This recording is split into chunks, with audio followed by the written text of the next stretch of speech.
Bonjour à tous. Pour faire très vite, à l'heure où nous vous parlons, la conjoncture n'est pas au beau fixe. Il y a toujours beaucoup d'inquiétudes sur un ralentissement dans les pays matures et ça se voit beaucoup sur les matières premières avec le pétrole en tête.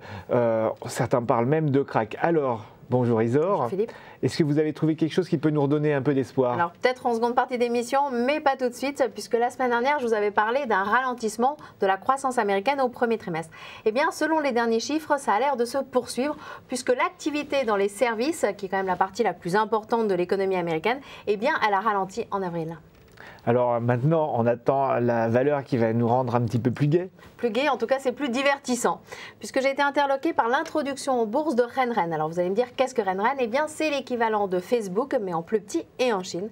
Eh bien, le premier jour de sa cotation sur le marché américain à New York, le titre a bondi de près de 29%, alors que sa valorisation était très élevée. 90 fois son chiffre d'affaires 2010.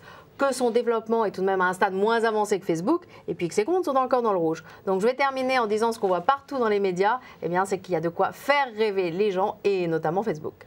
Bon, écoutez Isor, en tout cas, on voit ce qui vous fait rêver. Nous, on espère quand même que la conjoncture mondiale va s'améliorer. Je vous donne rendez-vous pour un prochain A fait une valeur.